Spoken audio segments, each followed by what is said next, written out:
Good afternoon. Welcome to the Building Board of Appeals.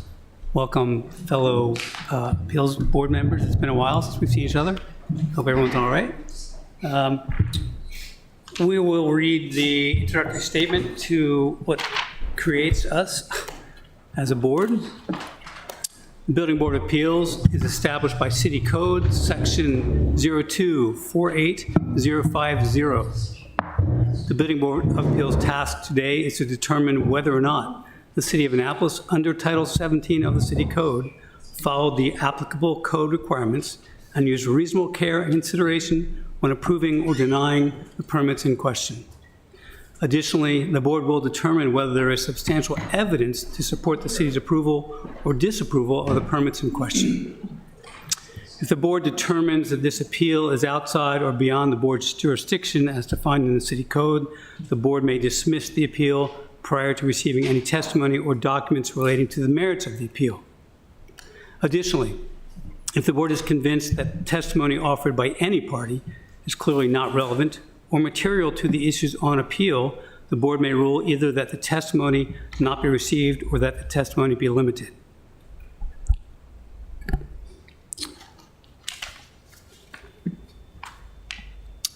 We have one administrative matter on the agenda. We need to approve or not the minutes for the last meeting. Someone want to make a motion?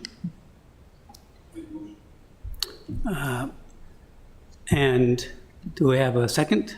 And let's call a vote. How many in favor of approving the minutes? 4-0. I don't typically vote unless I have to. We have two appeal cases today. One is the fence permit 2024-00042 3 on Georgetown Road, and the second one is 518 6th Street. We will swear in the witnesses, please. If you intend to speak, please stand up, raise your right hand, and affirm.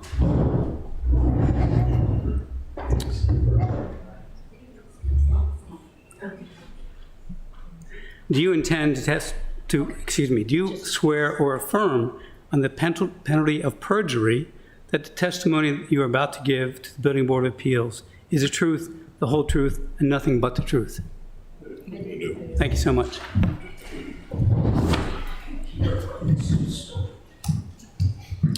First on our agenda is the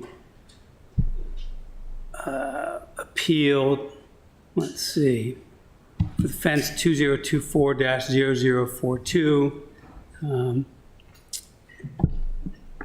the reason for the appeal: the city's approval of the proposed 6-foot fence by the applicant was in error and runs contrary to the provisions of Annapolis City Code 17.34. Members of the Georgetown Grove community are appealing in order to seek reversal of the city's approval of the permit so that an application can be resubmitted by the applicant to reinstall an in-kind fence that is compatible with the code requirements and standards. Will the applicant step up, introduce yourselves, and state your case? Yeah. This is not a courthouse. We're a little looser than a courthouse, if you will. If there's additional testimony, we will limit it to a minute, 2 minutes. We see many people where we have received 2 online comments in support of the appeal, for the record. And so please introduce yourselves and go ahead. Thank you very much. Appreciate it. Even though it's not a court, there's decorum here. If we go outside of it in any way, shape, or form, not intentional, let us know, and we'll get back within those boundaries accordingly. But Jim Colombo, appreciate the opportunity and appreciate the time that everybody's taken. I know everybody's busy. 87 Wind Whisper Lane, one of the 2 people that signed it, and? Lise Mantha. Let me interrupt for one moment. Who are we? Please introduce yourselves. Gentlemen. I'm Matt Evans. I'm a member of the Building Board of Appeals. Ty Norman, member of the Ryan Webb. Bob Ruby. co-chair. Jay Schwartz, chairman.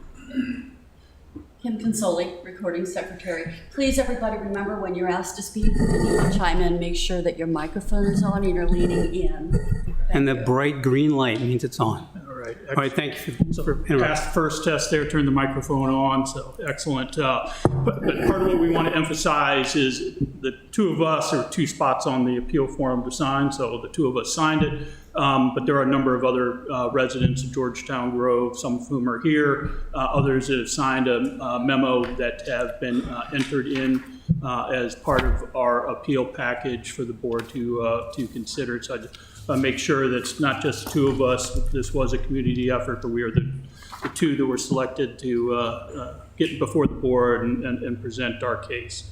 So we've completed introductions. Rest of the agenda I'll run through real quick. Just want to give you a little bit of background information in regards to the history of the fence and kind of the property line between Georgetown Grove and Mariners Point.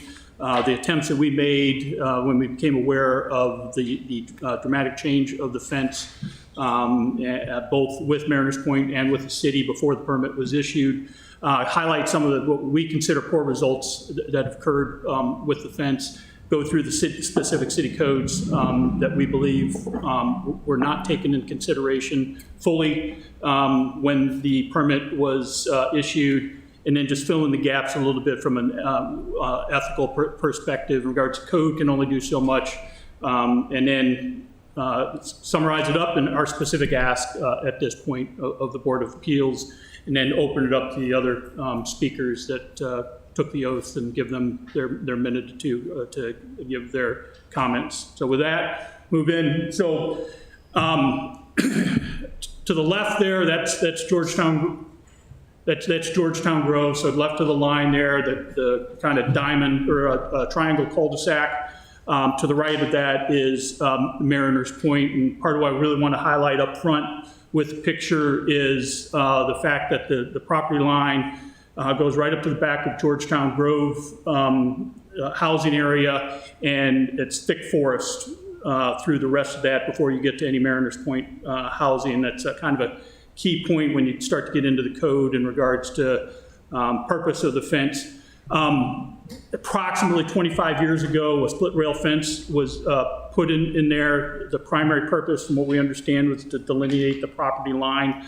There was, again, I've only lived there 6 years, so going off of other folks' comments, there was some confusion in regards to the property line. Some Georgetown Grove folks at that time thought that their property went into the woods. So the split rail fence was put in place, very clearly laid out the property line for 25 years, met its purpose perfectly. There were, as far as we know, there have been no complaints of anybody trying to put a shed over in Mariners Point property or anything along those lines. And with the change of the fence, as soon as Georgetown Grove, we as a community got together, and you'll see with the number of folks that have signed on, number of residences, not TS, residences that have signed on to the memo opposing the change to the fence. It's been pretty much universal in regards to, hey, the split rail fence met the need, this privacy fence goes overboard. Real quick in regards to attempts to engage Mariners Point. So we found out approximately a year ago that Mariners Point was looking to change the fence from the split rail to the privacy fence. And you'll see the copy of the letter. 40 residences signed on the letter asking Mariners Point to reconsider. Work started on the fence in April without a permit. Georgetown Grove, as a community engaged city, asked for a stop work order, and that occurred. We then engaged the city directly in regards to our concerns on the specific codes that we felt this fence was contrary to. And the response back, very professional, very polite, but really all we got in regards to the response back was, hey, you'll have the chance to appeal if a permit is issued. There wasn't specific response back to the specific concerns that we had in regards to the code.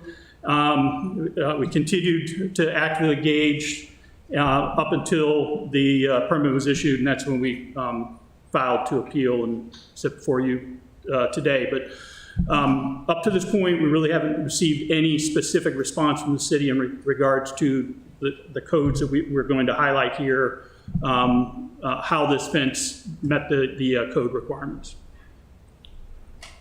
So just, real quick, kind of what we've seen, examples of poor execution, a lot of, one fence panel not level with the other fence panels, so to the right, foam down at the bottom to fill the gap at the ground level, different color slats, darker shade, whole panels, darker shade, next panel, lighter shade, and that last one left, it was really tough, but because the property line is full of mature trees, it's impossible to do a privacy fence right along the property line. You have to zigzag it around the tree, so you kind of get a sense of that there where, right where that picture is taken, there's probably a 2 to 3 foot in diameter tree that they had to go around, and now they're working their way back to the property line, and every time they run into a tree anywhere near the property line, they're zigging out into Mariners Point property and then zagging back closer to the property line. So it's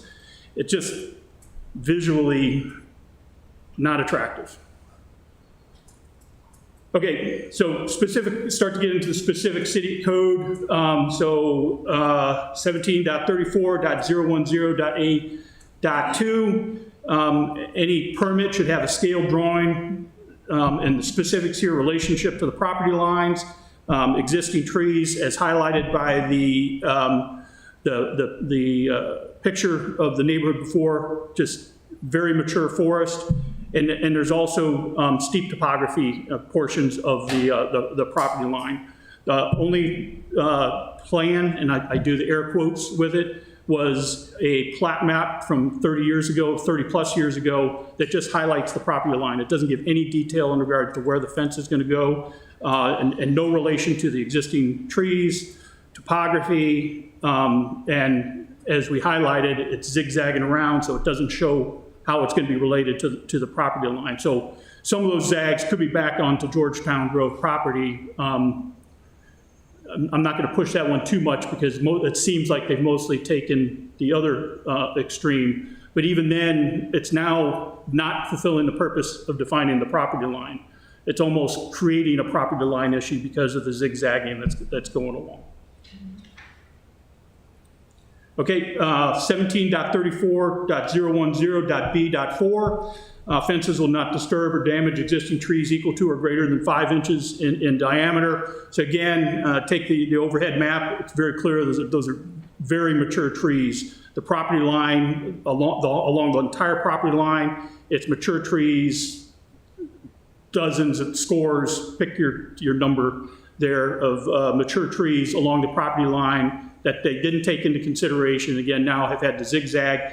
And the panels, the fence panels are 8 foot. So every 8 feet, they're boring a hole into the ground for the posts. And those are right up against trees in some way, shape, or form. So, looking at the poplars, the oaks, extensive root systems, again, we don't see anything where this plan was taken into consideration, the numerous mature trees above 5 inches in diameter along the property line. 17.34.010.B.5, fences and walls should not alter or impede the natural flow of stormwater. I'm not the greatest GIS person in the world, but I was able to use the county's assets to create a GIS image. The properties that you see there, 67 through 79, it actually extends up to 87. So you got 81, 83, 85, and 87 that go down to the bottom. But this is the area where you see the most extreme topography. And one of the pictures we'll show you later on is where the 6-foot fence is put on top of a 6-foot hill. So in essence, you've created a 12-foot barrier there with mature trees behind it. And it's approximately a 600-foot fence. So this isn't just a single residence fence put it in where the water flow, it'll work its way around it in some way, shape, or form. It's a barrier. The fence starts on the ground, runs 600 feet, just short of Back Creek. 17.34.010.e, fences and walls shall not be located to unduly obstruct light and air from neighboring properties. And I also put in here 17.34.010.f, shall be keeping in character and purpose for which the fence or wall is intended and shall be compatible with other similar structures in the neighborhood. Just they kind of support each other, and the visual evidence is the same. So it's the reason why we put these on the same slide. But went specifically into the definition of unduly, more than is necessary, acceptable, or reasonable. Necessary, that mature forest, the houses of Georgetown Grove and the houses of Mariners Point cannot see each other. So the privacy fence adds no privacy to Mariners Point. It already exists based off of the natural tree setting that you have there. Acceptable, the only ones that can see the fence are the Georgetown Grove residents. We were very proactive in regards to engaging with our concerns on this. And we feel this is exactly why code is in place, is that just because a fence is on somebody else's property or a project is on somebody else's property, it does have an impact on the adjoining property. And Georgetown Grove residents have been very clear, very proactive, very persistent in the regards to the unacceptable nature in the change of the fence and reasonable dramatic change in the fence. Again, the split rail fence met its purpose right along the property line. Everybody, especially on the Georgetown Grove side, was very happy with that. Had no complaints in regards to, from Mariners Point, in regards to Georgetown Grove encroaching on that property line with any kind of sheds or anything like that. The one thing that we've heard of is kids playing in the woods. That's the one thing that we've heard of. This fence starts on one end, finishes on the other, and it's a fence, that's it. It's not a gated area. Those kids are still gonna play in the woods. This fence is not meeting the purpose of stopping any kids playing in the woods. So we believe, based off the code and based off the dramatic change, that this fence is unreasonable. And then in regards to the compatible, most of the great majority of the houses, the Georgetown Grove houses that run along the property line either have no fence or some version of a split rail fence. There are one or two that have a privacy fence in their backyard, but that's one or two out of, I think it's 16 residences that run along the property line. So, bottom line is, like, the way we see it, if this fence isn't out of code, then when is this code ever, when is this code ever going to be applied? And finally, the ethics piece, and this isn't, we don't believe anybody was unethical on the city's part in regard to this, but actually we received a board meeting, video of a board meeting from 3 years ago, and I thought one of the interesting comments that was made is that, and I'm retired Air Force, I did policy in the Pentagon. You can only do so much with policy, you can only do so much with code. You do the best you can, and then there are gaps in there in some way, shape, or form.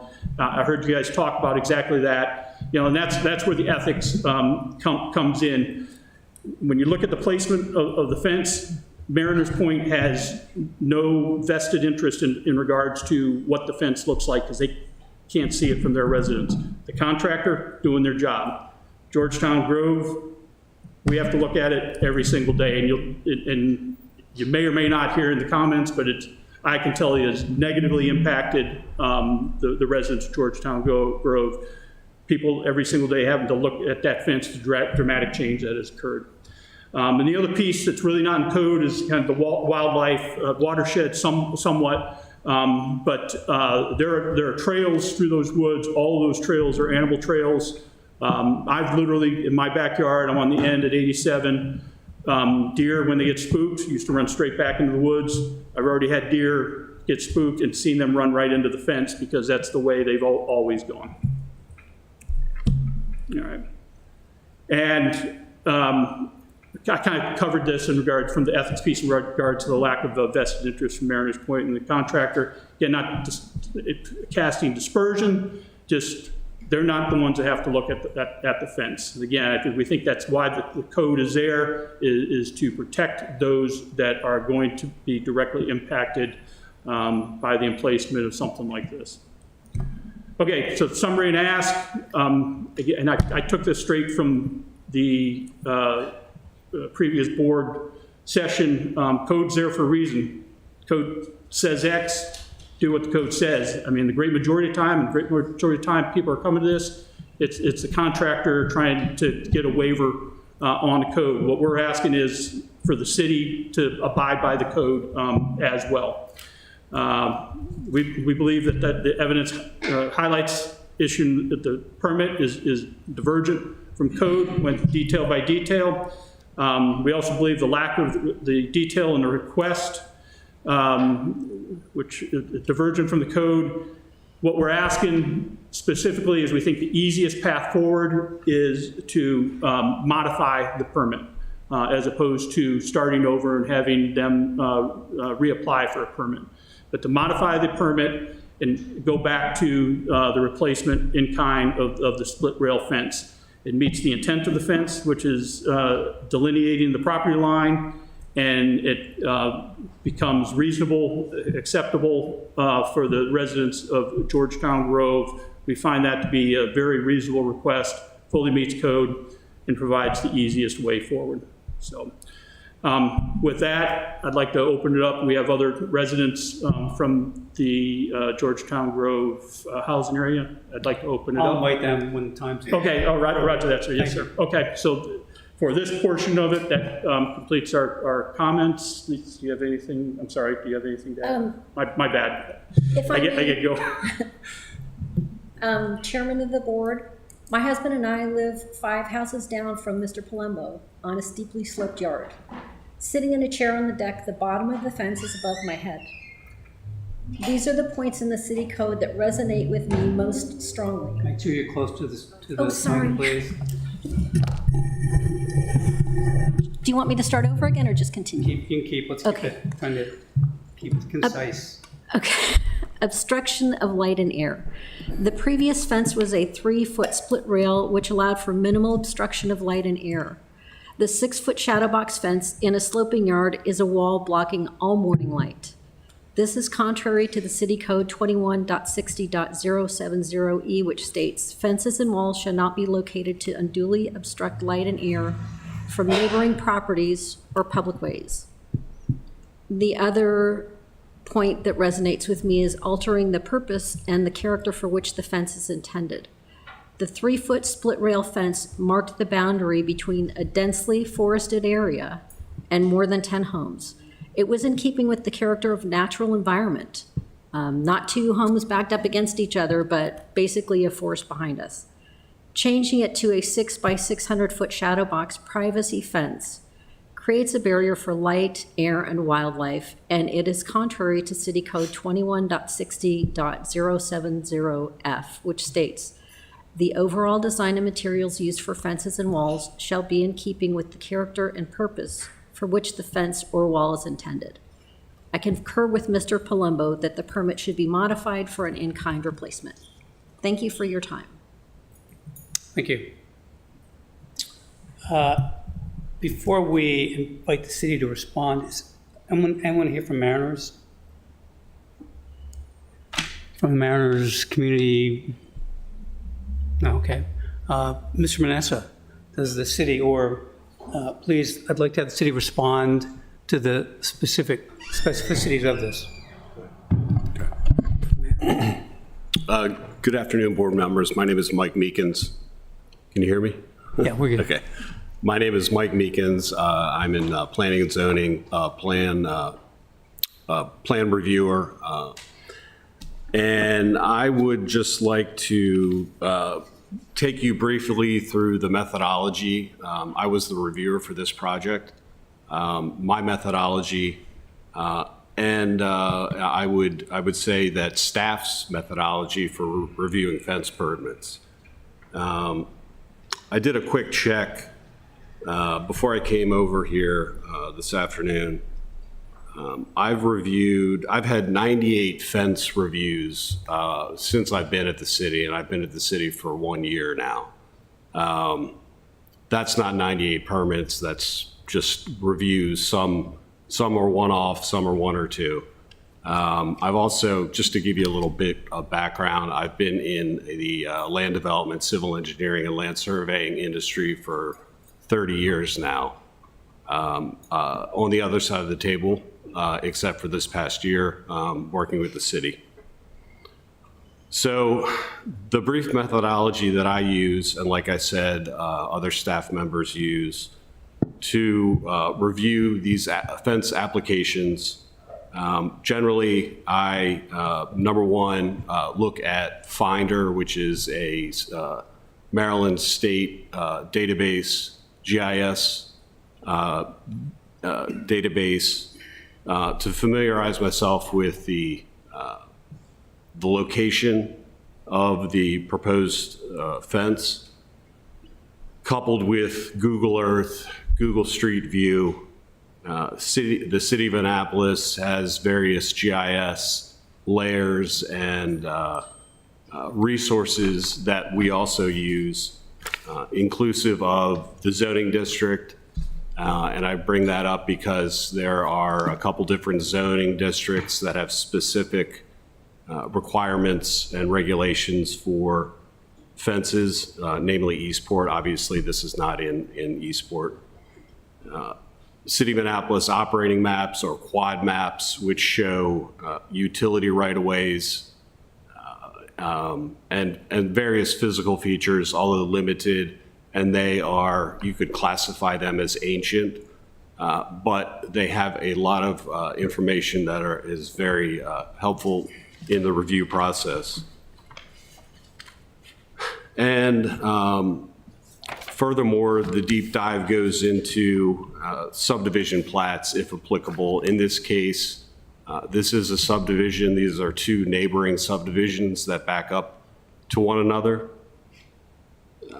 And within those plats, many times are conservation easements that are identified, areas of preservation, and the plats also obviously show the property lines for that subdivision. So once I familiarize myself with the location of the applicant's proposal, then I look at the materials that are provided. And like I said many times, in the 98 reviews that I've had, many times we require resubmission to give the city more information for the review process. So with this application, there were fence details which identified height, materials, footer dimensions, dimensions of the fence in general. I also look at site visibility when it comes to vehicular and pedestrian travel and intersections of roads and sidewalks. In this case, that was not applicable, but again, just giving you an overview of how I review a fence permit. Also, along the way through looking at all the GIS and basically everything that I've described, I'm also looking for significant physical features that would jump out to me and influence my review and or trigger a comment or comments to the applicant. So that basically is how I reviewed that fence permit. And I'd like to say that the description of the application was to remove an existing split rail fence and install a new shadow box, 6-foot-high fence, approximately 600 feet long. So looking at all of that and understanding from my research and the applicant's materials that they provided, I felt that within the bounds of the code that the application I could deem both complete, and I'll stop right there. I did take it one step further, which this is not particularly in the code, but I wanted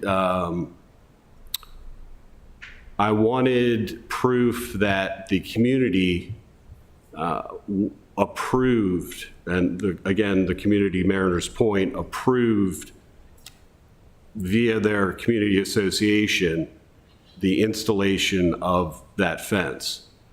That's really one step further than we typically go. Again, that's not in the code. But just noticing that the contractor did not reference, or the contractor and the contractor was the applicant, did not reference the community nor provide that documentation. I wanted to take it one step further, so I reached out to the community association and got that written approval that they had, quote unquote, blessed their contractor to move forward with the proposal. That is the nuts and bolts of how I review and how I reviewed this permit. So that's really all I have to say. I don't know if you have questions or if Mr. Manassa or Ms. Minker would like to interject or add anything. Thanks so much. I have a few questions of Dina, if you will. So the code states fences and walls should not be located to unduly obstruct light and air from neighboring properties and public ways, two different things. Is this fence type typically used in communities? Is this 6-foot shadow box? It's replacing a picket rail. So is this a typical fence in communities around in Annapolis? Yeah, I would almost say, well, you know, this is just a guess, but at least 50% of the fence reviews that I look at are exactly this application. And does the height, so this is 6 feet, does the obstruction of light and air come into play with this height in the city's view? Or should it be shorter or taller, or how does the city look at that? So with the obstruction of air, look, I'm not a scientist, I'm not a physicist, but the obstruction of air, this is a typical fence that you see in and around the city of Annapolis. I did not see that as this fence obstructing airflow, just by the methodology that the way it's designed. You can actually look through at an angle through the fence. Likewise, light as well. I do get in, you know, this fence is running north to south, so conceivably in the early morning, when the sun comes up, say in the wintertime, because this backs up to a wooded lot with no leaf cover, yes, in the early morning, it's going to obstruct some light possibly, but again, that's early morning, and then throughout the day, that diminishes. Have there been other fences of this type in the general neighborhood in the next X number of years? I didn't do that deep dive, but I did do the Google Street View, which is, you know, it helps familiarize the reviewer with the neighborhood. I'm born and raised in Annapolis. I've been around this neighborhood. I've been through these neighborhoods. But yeah, the short answer to your question is yes, there are other fences similar to this within the surrounding area.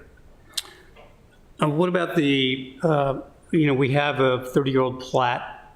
Now, the city code, if I may, says specifically that property line issues are not city issues.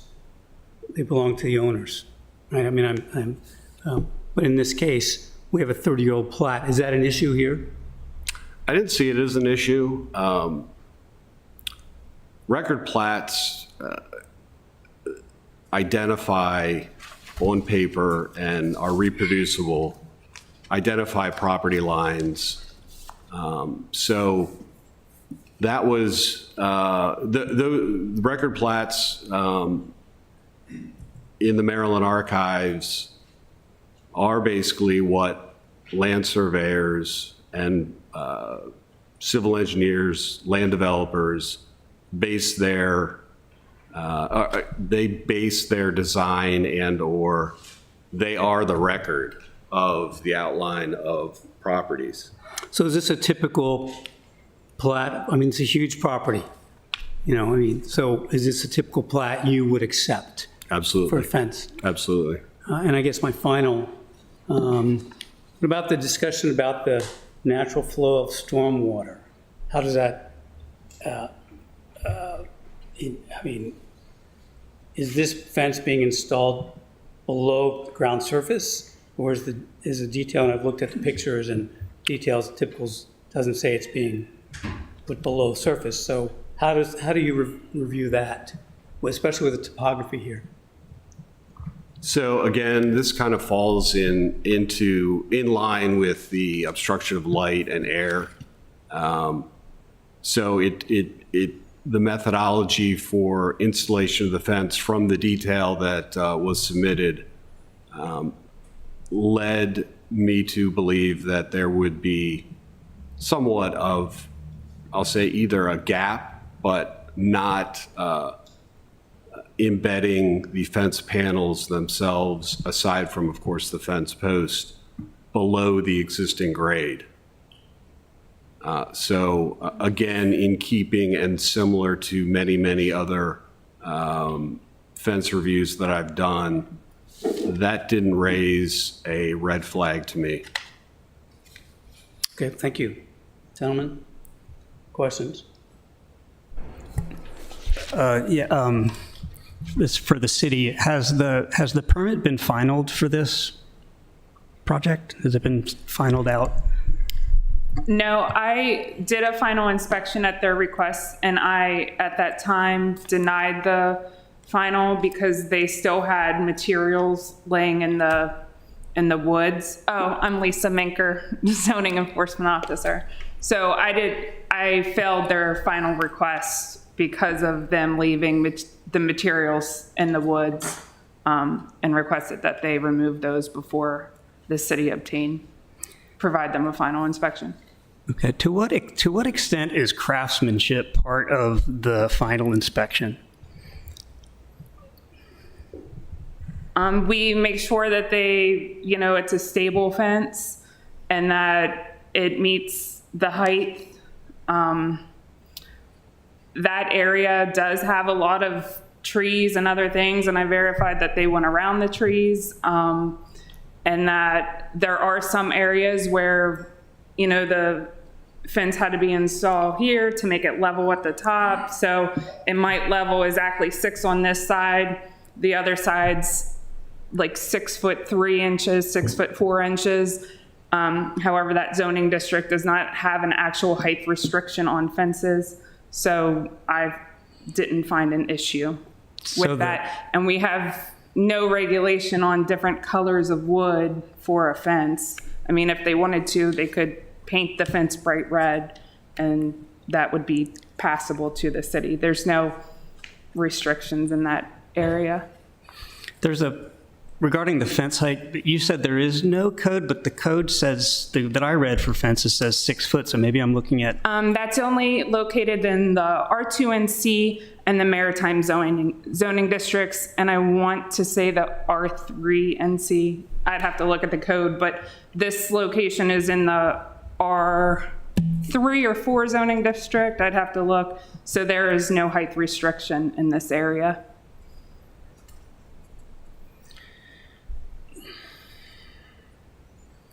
And so the question or the concern they had about obstructing water flow, which it's clear that in the code that the fence can't obstruct water flow and it can't damage trees. And I think their ability to weave around trees is a reasonable way to avoid damage to trees, because a single fence post is not known to cause enough damage to a critical root zone, to my knowledge. But if the fence goes underground in some places and might actually stop the flow of stormwater, is that something that you would catch as an inspector and require them to raise it so it's clear of the ground? I walked the fence line and I didn't see any area where I felt like the fence would block the flow of water, that there was enough gap in the bottom of the fence that it would allow for the water to flow. Yep, that's all the questions I have.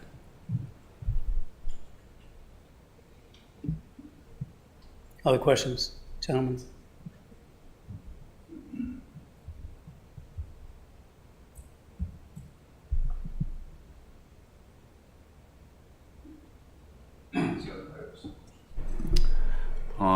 So I guess the first question's for the city. So do you guys require surveys for fences when they're on bordering properties? Is that a requirement? So the answer is no. Within the city code, the onus is on the applicant to place the fence either at or within their property. Okay. So if I may, Tyson, 21.6, so the city code 1734-010, which is, Title 17 is really under our purview, if you will, but there's a cross-reference to Title 21, which is planning zoning, fences and walls, and 2160-070B. If I may, fences and walls may be installed up to but not over the property line. It's the responsibility of the property owner to assure that the proposed fence or wall is not installed on property of others. All property line disputes are between the abutting property owners. They shall not seek or have any remedy against the city. City code. The next question, just to kind of clear up for the community members, is this fence, is Mariner part of your community association? It's a separate entity? They're their own association. They have a HOA. We're a community. We do not have a HOA. Okay. That's all the questions I have. Matt? I don't have any. Follow-up question for Mr. Palumbo and Ms. Mantha. Were there ever discussions with Mariners Cove Association about the fence before they made an application? Before they? Yes, sir. Excuse And me. Is your microphone? it is. Okay, thank you. Yeah. Get it Yes. close. Yes, sir. So we found out that their HOA was going to have a meeting to discuss this. We had a couple of residents that made an attempt to speak on behalf of Georgetown Grove, refused entrance. We're actually threatened to have the police called on them for trespassing, and we're told that it's our property, we'll do whatever we want. All right. And we did send a memo to Mariners Point to their property manager, with 40, if I remember correctly, 40 residences signing on, stating our desire to maintain the split rail fence. Okay, thank you. And that was well before, it's like September 2023, something like that. So well before the permit application went in. Great. I'm going to ask, are there any public comments? Can I make just a couple quick comments in regards to statements? I just want to make sure that we've got full clarity here. So, the statement of, hey, you can see through the fence, the way the slats are, you got to be about a foot away from the fence in order to see through the fence. It's meant as a privacy fence. Second, code says light, not sun. So the sun goes up, got it, but there's still light, and the fence still impacts light into our properties. So I just want to make sure that there's clarity there in regards to words are important. Sunrise, got it, it's only so far, but light, much larger part of the day. Thank you. Thank you. So on the board here, we have architects, landscape architect, attorneys, so we're pretty good, we're pretty good with construction, so thank you. Roger, sir. Is there public commentary here? One at a time, make sure the mic's on, your name first, and keep it very short, please.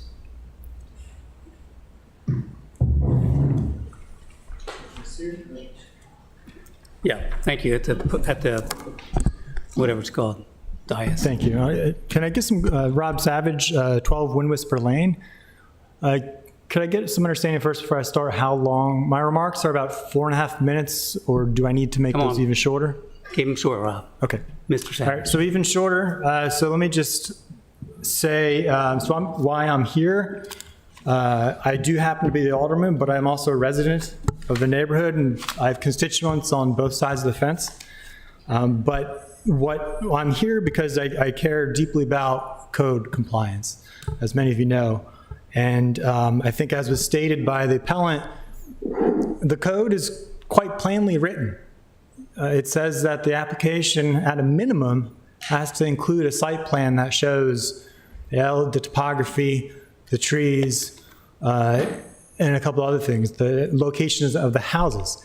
The code's quite clear, plain language, that has to be, at minimum, in the site plan. There's no site plan that was submitted with that information. And I appreciate that staff was able to find some of that information through other means, but that's not sufficient. The code's quite clear on that. And as a stormwater management professional, I think it's really hard. You can't really determine stormwater impacts without looking at topography. So I also want to say the other strong prohibition in the code is the provision on the light and the air. And it says that it should not unduly impact the light and air. Again, I think the unduly could also say is unnecessary. That's the part that has some subjectivity to it, right? But I think, which was made clear by the appellant, that this fence, it's not necessary to have a privacy fence this tall and this invasive in this location. There are no homes on the other side in the adjacent community, Mariners Point. There are only homes on the Georgetown Grove side, about 12 of them, I believe. And so it's also, I think, hard to make the case that, again, as was demonstrated, if you look at the topography, in some cases, the fence is essentially a 12-foot high fence. And I think it's really hard to make the argument that a 12-foot fence does not impact sun or air, light or air coming through the area. I think it's really hard to make that case. And I think if with all due respect, I think if that section of the code is ignored, that essentially, I think, throws out that whole provision of the code, because I can't think of a better example than a 12-foot fence as far as something that would impact light and air. And again, with all due respect, I think the only branch that has the ability to overrule, change code is the legislative branch or the state judicial branch. So in this case, staff is obligated to adhere to the code as written, even if it's flawed. And again, I think any kind of ruling that this is not obstructing air and light would essentially be ignoring that section of code. So it's apparent to me that this code has been ignored, and that's what's very frustrating as a legislator. I spent a lot of time and energy trying to get code passed, and it's incredibly disheartening when I see it just not being adhered to. Because clearly the council at the time when they passed this had an intention. They had an intention to protect the trees, make sure they're shown on the plans so that they are protected. They wanted to make sure stormwater is unimpacted, and they had the intention to make sure that light and air is not unduly blocked. And I think it's important to keep in mind that intention of the council when they passed this code. So I'll just end by saying, I think, unfortunately, I think today everybody loses. My immediate neighbors are going to be out hundreds of dollars on the appeal, and not to mention hours of their time. My neighbors on the other side of the fence in Mariners Point are going to be out potentially as far as resources. I mean, so I'll just say, like, I believe that in light of the code violations, I would also just ask that you consider not just revoking it, because I think revocation doesn't help anybody, but modify it to say that the approval is for a split rail fence. Because there's no question from anybody that a split rail fence complies with the code. No question. That would not be impacting anybody, and it would accomplish the original 30-year goal of this fence, which was just a demarcation.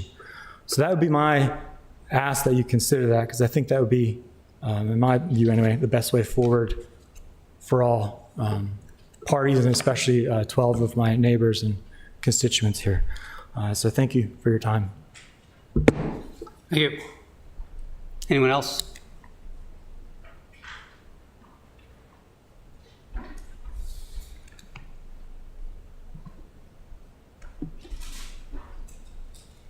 Hello, my name is Joy Sexton. I live at 57 Wind Whisper Lane, and in fact, this fence doesn't impact my property at all. But I really feel that the code, if it has been violated, needs to be revised. I agree with Rob's statements. I think that removal of that fence and installation of a split rail fence would be the appropriate measure. Thank you. Thank you.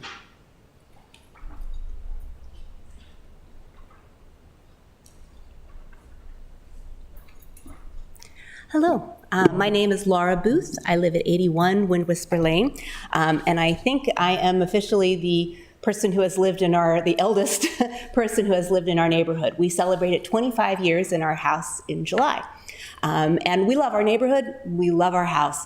And for 25 years, we have looked out our back window at a split rail fence.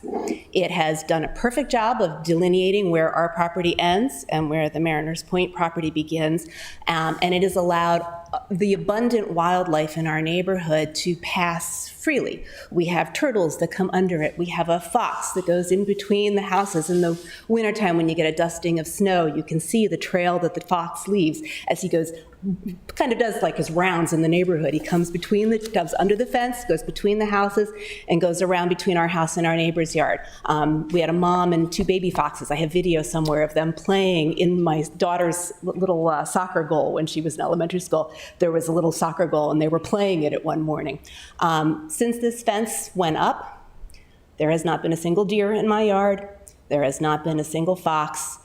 This is one of the reasons we purchased the house was because of the ecosystem that we lived in, and we loved being able to see that our ecosystem was so vibrant and healthy. And so it hurts my heart to know that there is this huge impenetrable wall that has divided up the animals' territory. I've been here 25 years. They were here for far longer. It was their property first. And I know that we make code for humans, but at the same time, as a person who has lived in this neighborhood, I'm looking to you to, I believe that the city code was there to protect the residents, and I'm looking to you to make sure that that code is enforced in a way that protects all of the residents in our neighborhood. Now every view in my house is out the back door of this fence that is 30 feet from my back door. Every room in my house looks at this. It is a negative effect to all of our property values. I mean, I don't know about you, but there's not as big a demand for a house that looks out at a stockade wall made out of packing pallets. We would prefer a fence that is in keeping with its application and in keeping with the city code. Thank you for your time today. Thank you.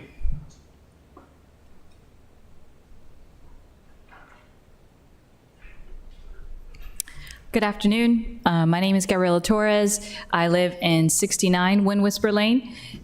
Just to back up, same testimony we've had, just stopping of all the wildlife that has usually come through our backyard, which is tortoises and then baby deer. And obviously then the split rail did allow the breeze and the air to flow much better than this fence. Thank you. Thanks so much. Excuse me, can you come back and say your name again slowly? Yes. Gabriela Torres. Okay, thank you. And which home is it? I'm sorry? What's your address again? 69 Wind Whisper Lane, Gabriela, 1L, 2 Rs. Thank you. Thank you. If you will.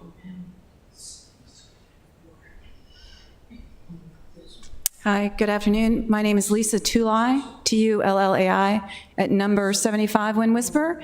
I'll keep it really brief and say that I fully support the accuracy and statements that were presented today. Great, thanks so much.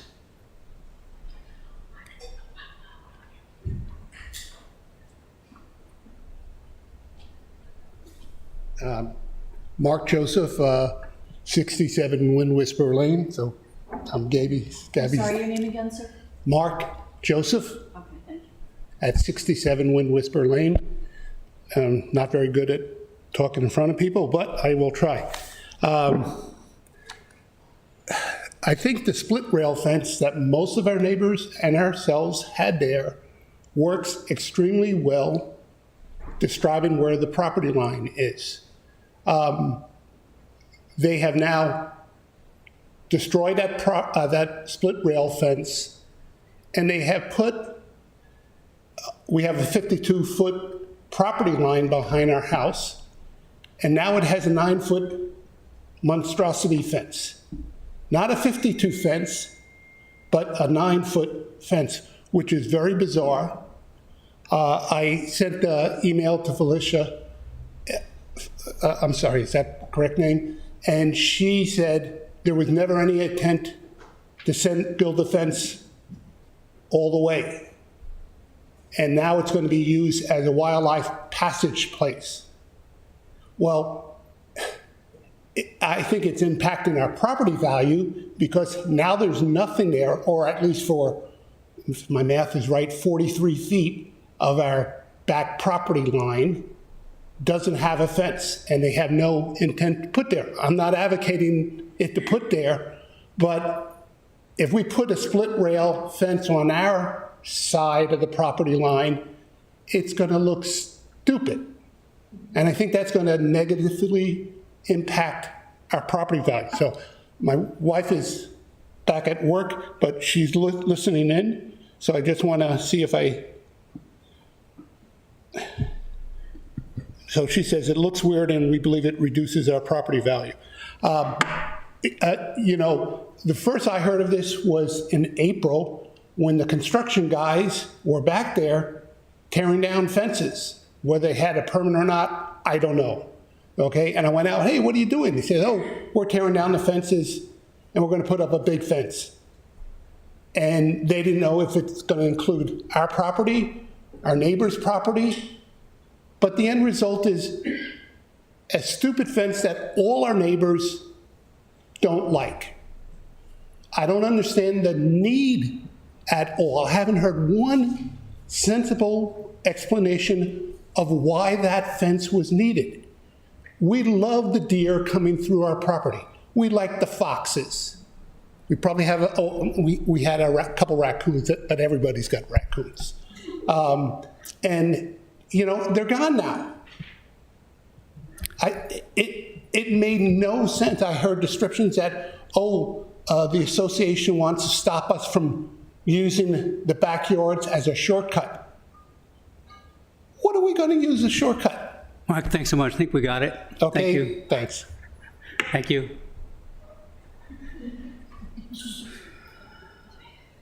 Get it? Bless you. Thank you. We're going to close public comment. And we are going to close the hearing to the public, and we will now discuss it upon ourselves. We may have questions of the applicant or the city, but we will. This is purely for us for discussion now. And once we finish discussing this, we'll take a vote. Gentlemen, tough one here. A couple, the code references. Fences and walls, 1734, 010.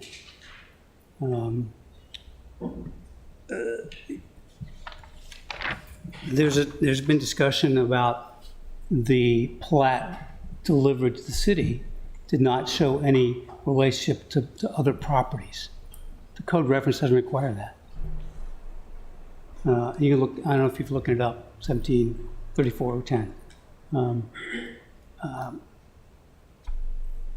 Light and air is an issue. Is this 6 foot generally, let's call it a 6 foot fence? There's no height in the city code for a fence in this district.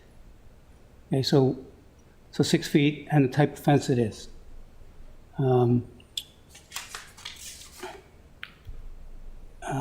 Disturb, damage, existing trees. I mean, you know, a lot of these are going to be gut calls on your end, but it's going to be based on the code. What does the code say? Not what we like or dislike. What does the code say? Mr. Savage talked about the code, but if the code's not right, then it's his job to work on it. And then natural flow of stormwater or natural flow of stormwater. Those are the 4 big points. So any discussion over here? Let's talk about the located to unduly obstruct light and air. Gentlemen. Yeah, you need to have. I think my question on that is, I mean, this is a pretty common fence type. If you were to invalidate this fence, do you invalidate every single, 50% of the fences in Annapolis?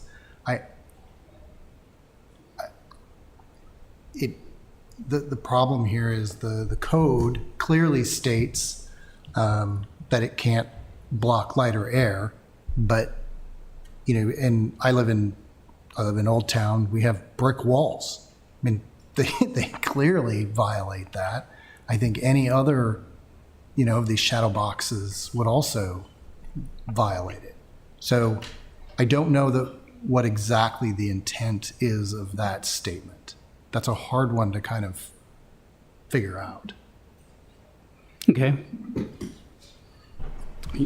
Yeah, I concur. I mean, it's fairly sort of a subjective statement in there on whether it actually blocks air. I mean, air can get through it. I mean, if to what extent, it's really not written into the into the city code to what extent. As far as damaging the trees, I mean, I think that is up to the city to differentiate on whether it's damaging the trees or not, whether it's affecting the ground flow. I would say, based off of it, it's from what we're hearing is it's failed its final inspection. So I think that's something that the city needs to ensure that the height at the bottom of the fence clearly doesn't disturb any groundwater flow. From the height, it's like you said, there's no height restriction on there. So to what extent, if you did have a solid 12-foot fence, I think you might get into the air and height piece. 6 foot, again, it's very subjective on that. So.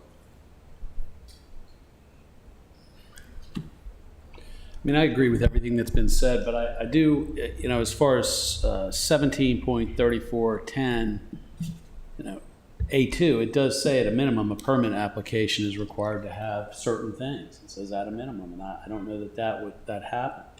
I don't want to comment on my thoughts on the fence, because ultimately that may be approved anyway.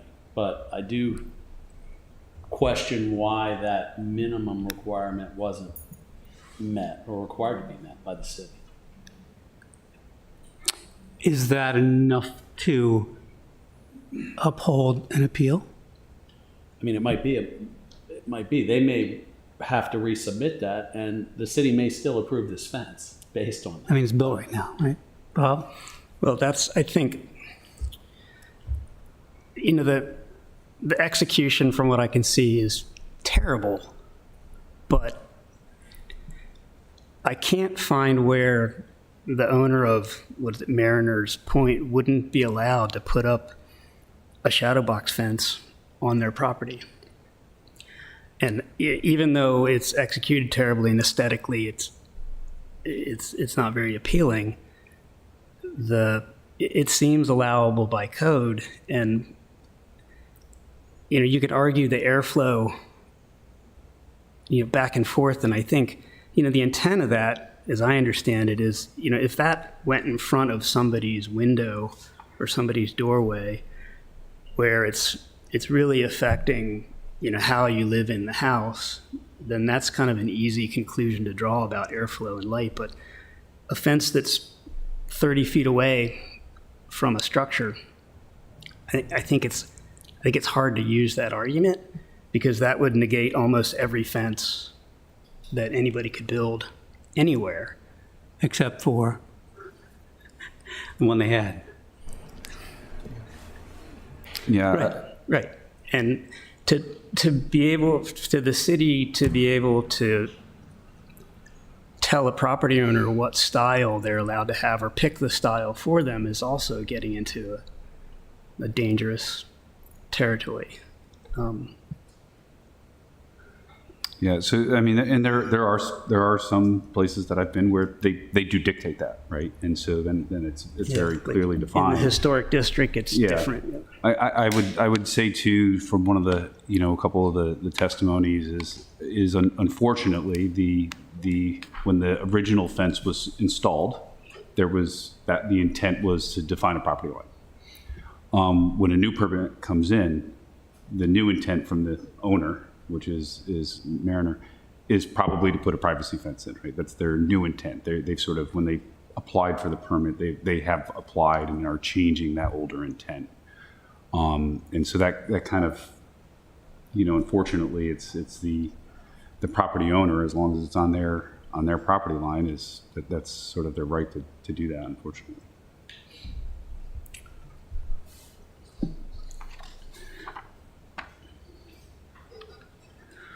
A question for the city.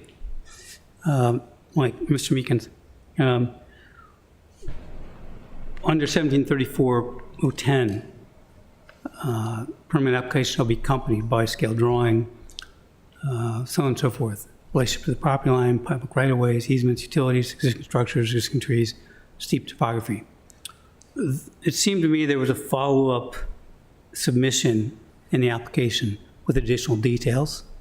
It looked like it was a two-part submission. Was that correct?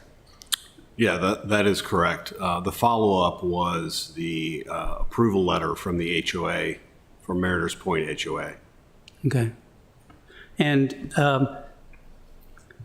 how often in fence applications do the permits always meet the minimum?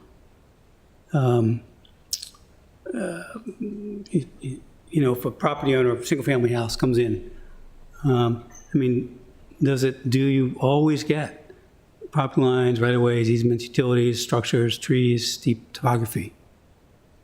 No, we do not always get that. And so is the standard, what is the standard then? Is there a general, what's the general application requirement?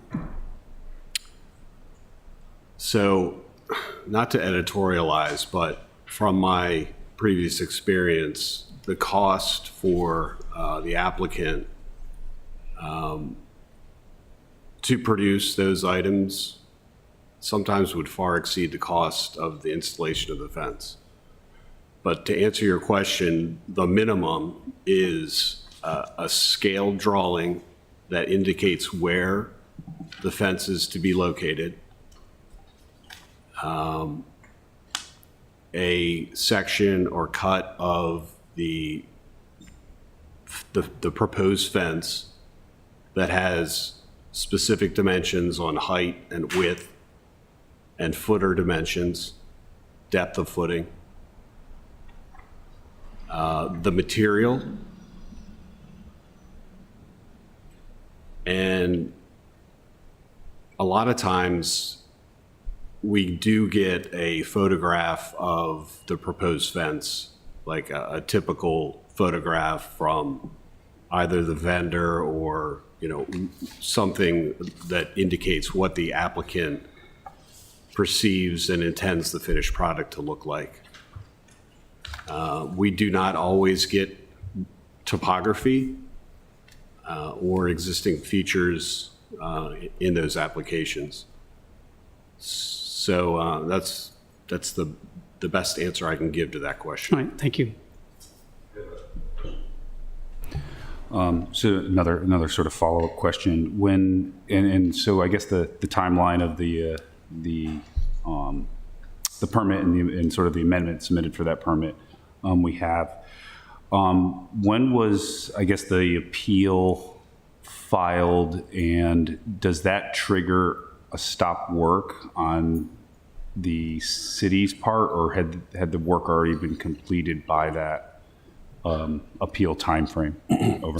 So I can give you a general outline. I don't know if my colleagues would like to interject, but I'll give you the general timeline. So the application was submitted, reviewed, and ultimately after the second iteration approved. The permit was issued, and at some point thereafter, the contractor and the community began installation of the fence, but at their own risk. So the appeal came in a timely manner after the issuance of the permit, but the construction was solely on the applicant, and again, at their risk. And so does the city notify the applicant at that point when an appeal comes in? To be honest with you, I can't answer that question.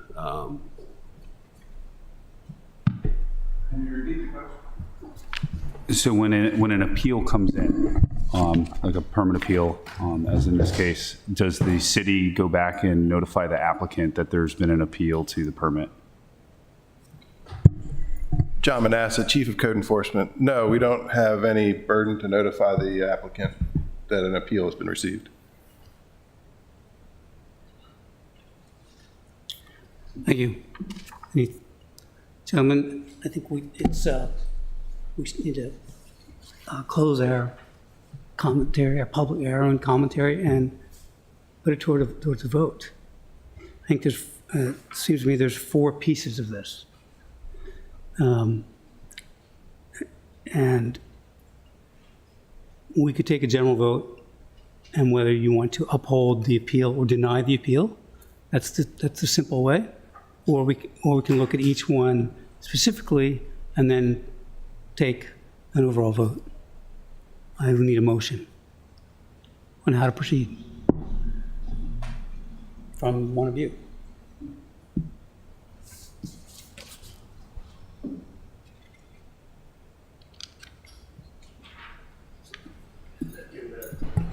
The points being, I'll go over the critical points, if you will. City Code 2160-070E. Fences and walls should not be located to unduly obstruct light and air from neighboring properties or public ways.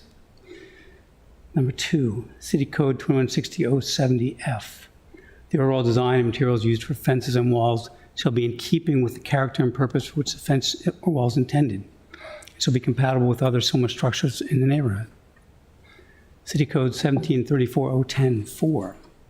Fences and walls shall be installed so as not to disturb or damage existing trees equal or greater to 5 inches in diameter at breast height, unless otherwise approved by the city. Number 4, City Code 1734-010-5. Fences and walls shall not alter or impede the natural flow of stormwater, nor divert the water onto the property of others. So the applicant has the reason for the appeal, just a reminder. The city's approval of proposed 6-foot fence by the applicant was in error and runs contrary to the provisions of the city code. So did the city permit office approve this properly? That's really what falls to us as per city code. There's been great testimony about blocking wildlife and beautiful views and beautiful backyards, and that's all great, and we all want those. But this is about city code, not about those things, not about the aesthetics per se. So I'll make a motion.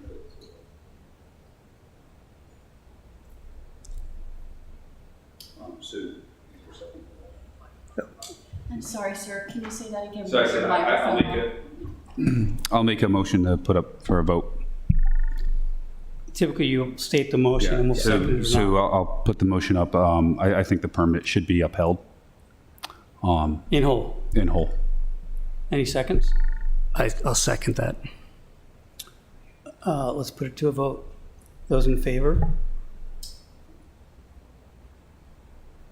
Those opposed?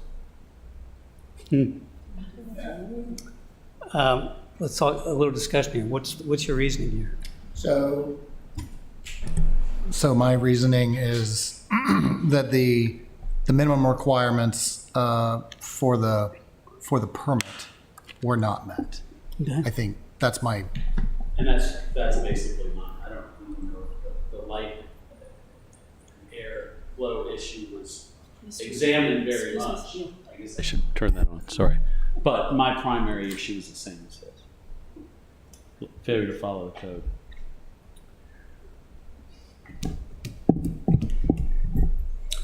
Because we have a tie vote, I, as chairman, I'm supposed to vote.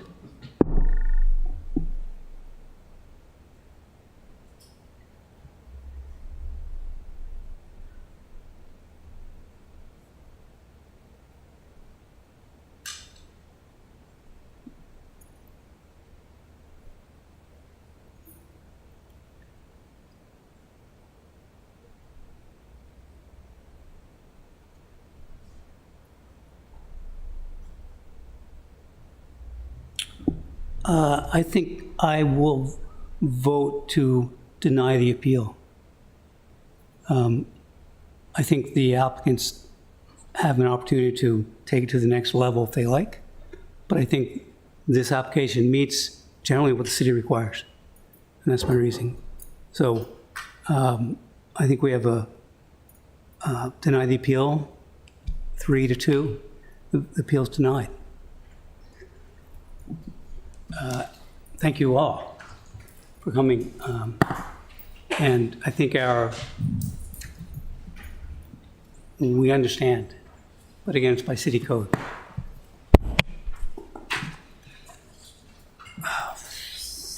That was a tough one. Yeah. Mr. Dorman Yeah. and Mr. Ruby. You took But nine. to deny.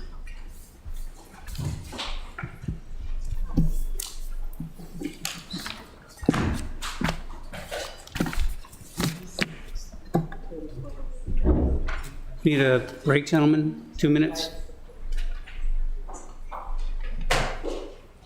Is this a smart machine? You can take the all Yeah. the way down. We're going to take 2 minutes.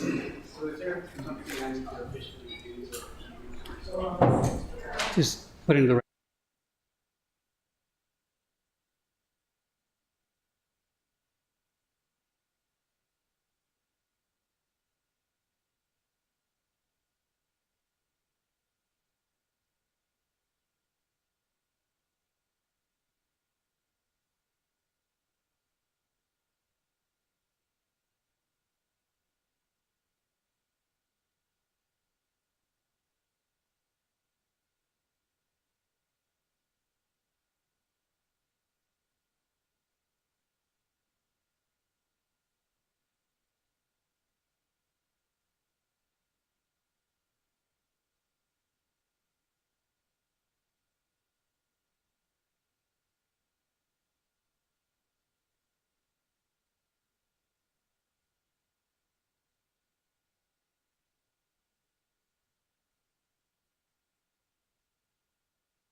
so much. We're going to make sure my mic is on.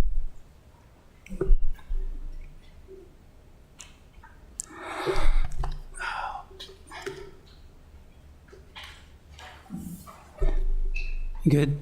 Yeah. The next case before the board is 5118 6th Street, BLD 21-0433. And the appeal is, the applicant is appealing the decision to lift the stop work order at 518 6th Street. Will you please introduce yourselves? Yes. And be close to the mic. Okay. And then present your case. Thank you. Hello, good afternoon. I'm going to have to take this off while I'm talking. My name is Jane Lawrence. I am the lead appellant in this case. I have this because I am profoundly hearing impaired after viral labyrinthitis. So the wonderful Kim Consoli and Mark Hillebrand have tried to help me. You may see me switching back and forth. We'll do what we can. So I want to introduce to my right Tobias Sullivan. Tobias is the adjacent neighbor to the south. I am the neighbor across the alley, and along with 17 other appellants, we filed this appeal. They are watching from home. Actually, there's one here. Just to start out, I just wanted to go through the usual thing of, so I have a conflict, which isn't really a conflict. The chair designed the renovation for the house I live in 30 years ago. I was 10. I love the renovation, and I don't consider it a conflict, but it's a small town, so I think it's customary just for us to ask you to declare any conflicts. Do you need me to recuse myself? No, he's asking if you need. Oh, no. All right. No. Ms. Manessa? No objection to your participation. And I have one administrative action. Mr. Hirubi. I feel like I have to recuse myself from voting on this because my firm was actually employed by the owner of, 518 6th Street as the landscape architects, and our drawings are stamped as part of the building permit for that project. So I'm gonna recuse myself because of that. Thank you. Okay. Mr. Chair, I hope you understand I was making a joke, but, okay. Can we go forward? We have some exhibits to hand out. And thank you all for your patience with my disability. I'm here to say it's great to be here and deaf as opposed to not here. So, and I know a lot about hearing aids, so get in touch with me as you age, and don't get viral labyrinthitis.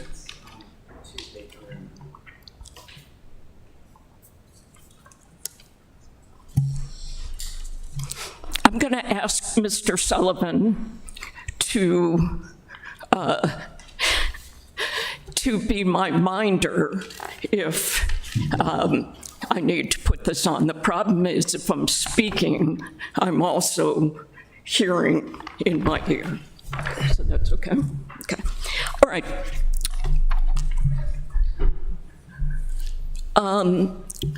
I will just start going ahead while you're getting the exhibits, if that's all right, because I'm conscious of your time.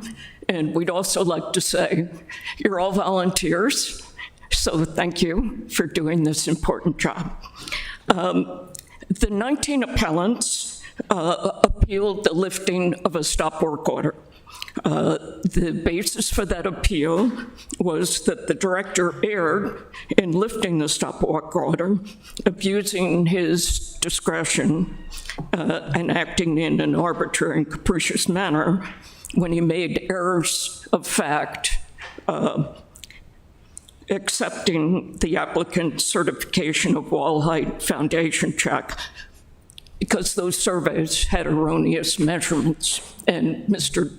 Sullivan will demonstrate to that in a few minutes.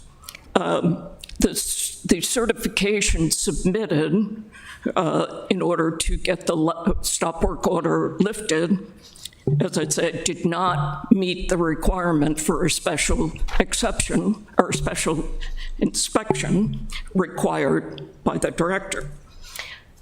Now, I'm just going to run through this quickly. It's a sad tale. Late May, early June, the foundation is poured on this property. Longtime residents raise their hand, email Mr. Manessa, email the director, the foundation's too tall. They know what the houses look like for decades, the old house. They've seen the plans approved in June of 2021.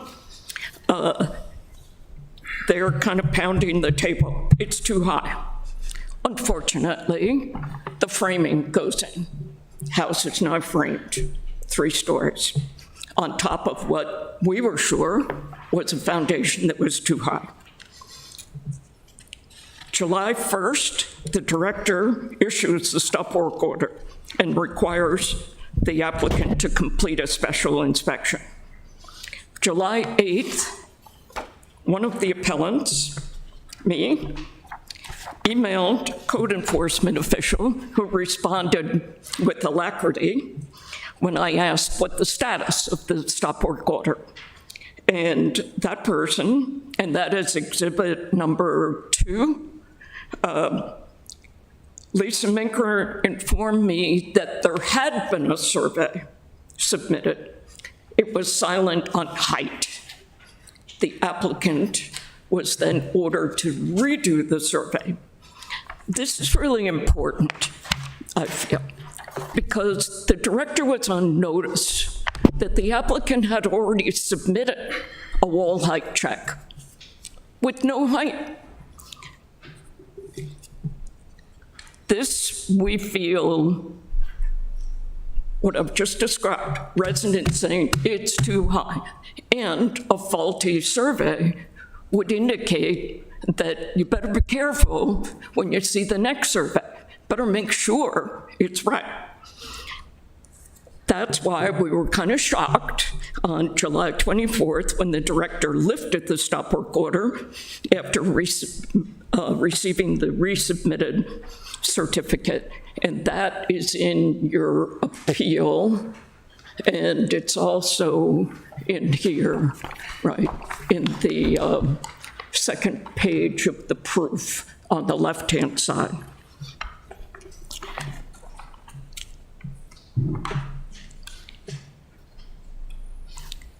The appellants looked at the survey. They saw the sign removed. They looked on E-Track.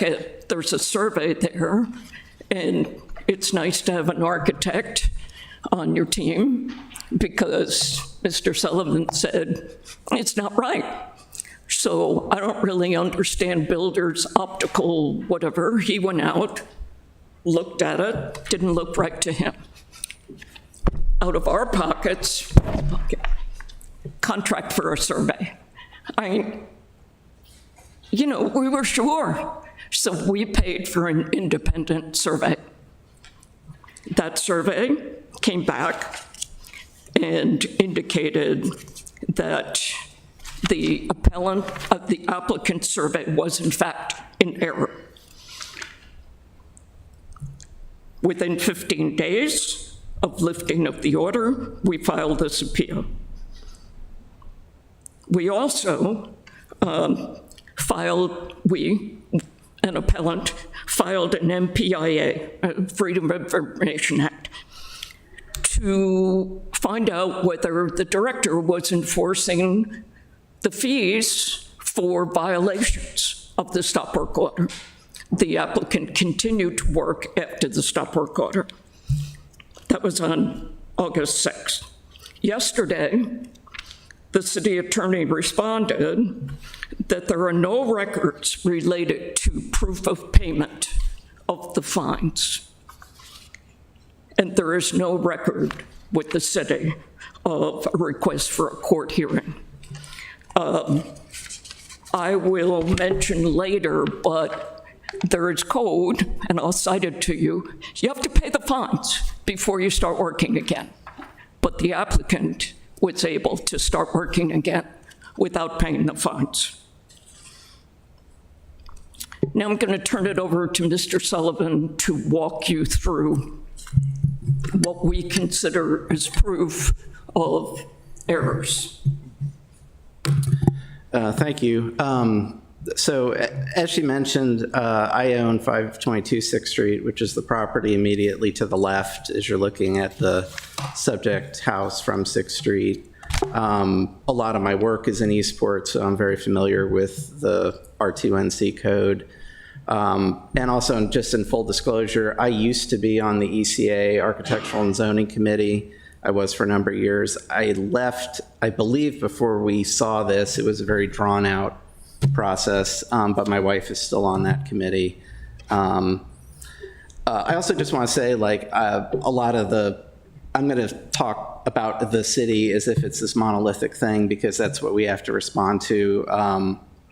I understand a lot of the people here weren't around when this got passed. Director Jakubiak inherited this project from one or more predecessors. So, you know, I know we're all professionals here, but I just wanted to state that for the record. I also just want to say something about the notion of the city not acting, in that this project, I mean, the permit is active. It might have a brief stay now because of the upcoming hearing, but you know, not doing anything allows this permit to continue. So are truly looking for a response from the city on this, and hopefully a response that says this project needs to have a much more thorough review before being allowed to move forward again. As Jane mentioned, when I saw the survey come in, it didn't pass the eye test to me, especially if I can direct you to the second page where that survey is. It calls for that the finished floor height is at 16.98. If you look at some of the spot elevations just outside the house, I mean, one's at 16 to the right of the front porch. This house is out of the ground more than a foot. You know, you can't lean a yardstick on the wall and tell me it's a 12-inch ruler. It just didn't pass. I did what I could with an optical level. And at that point, we commissioned the survey because one of the other things that has happened as sort of Chapter 17 nuts and bolts building code is intersecting with Chapter 21 zoning code here. This house is way over height for the neighborhood, and there was misinformation given to the city at the earliest stages of this that were never double checked. So this house gained, you know, 4 to 6 feet above what it ever should have had. And if you look at the survey we commissioned, the one on the right, you know, it's at 31.5 feet above grade. The next tallest house is 27.7, and most are in the like 24, 25 range. And this is... Talk about the average height in R2NC. Yeah, well, for those that may not be familiar, in R2NC, the way new development or additions to existing houses are done is they take the block face ridge height average, and that's what you're... Yeah. That's zoning. It's 21. Okay. I get it, but Okay, 21. okay, yeah. That's not our Sorry. purview. I wasn't sure if all of All right, thank you. All right, moving on.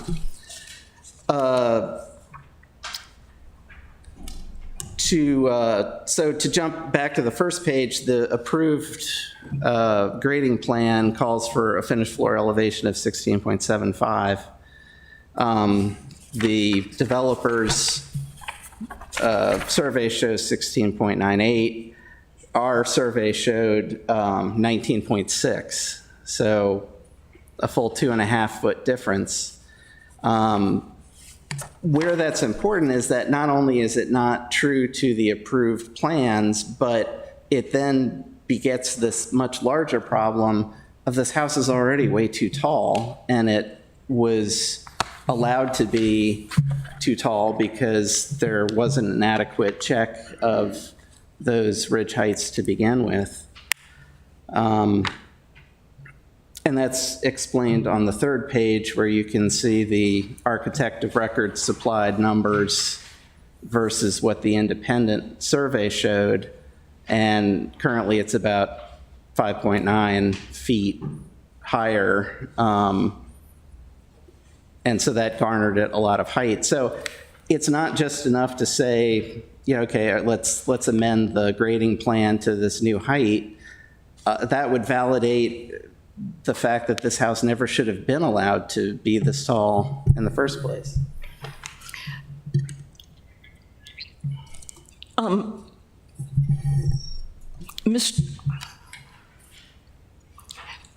Mr. Chair, I want to clarify that we are bringing to your attention the average ridge height as part of our argument that under 1705-020, the director is charged with enforcing the code. And that section goes on to envision situations in which the director should suspend or revoke a permit. And those situations are, let me see if I can do it from memory, construction irregularities, unsafe workmanlike, erroneous information. And wait a minute, hold on. There's one more. I'll read it. The department may suspend or revoke a building permit for a violation of the building code, including any irregularity in construction. We've given you a picture of some, and there's the foundation. Unsafe or unworkmanlike, we're not alleging that. Failure to include, to obtain a required inspection. We submit that if you submit, you're asked to submit again a survey for a wall height foundation check, and it's based on erroneous information, you haven't satisfied the requirement that you submit to a special inspection. So in other words, that survey was void. And then the third thing is, or the last thing is, misrepresentation of fact. You know, we went out, hired an independent surveyor. He didn't have any skin in the game, and he came back with pretty big discrepancies, not just on the foundation, but the average ridge height goes to the fact that the director, not this director, a previous director, received misrepresentations of fact. And in fact, there's a third instance in which the city has received misrepresentation of fact, and that is for the square footage of the first and second floor. That is not before you. And yes, the ridge height, you know, R2NC, it's not part of the building code. It's part of Title 21. But in Title 17, I find it really interesting that the legislators who wrote the code set out 4 situations in which the director has the duty to enforce the code. And we think we've demonstrated 3 of those.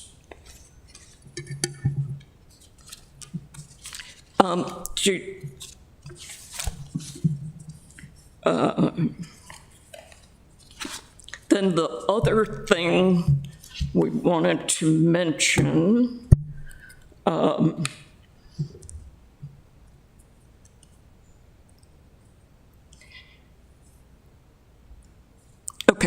you saw in Exhibit 2 our concern about when did the first survey that was silent on height get submitted. We're not sure, but we regret greatly that the house got framed in the face of the citizens pounding the table, emailing, calling, visiting P&Z.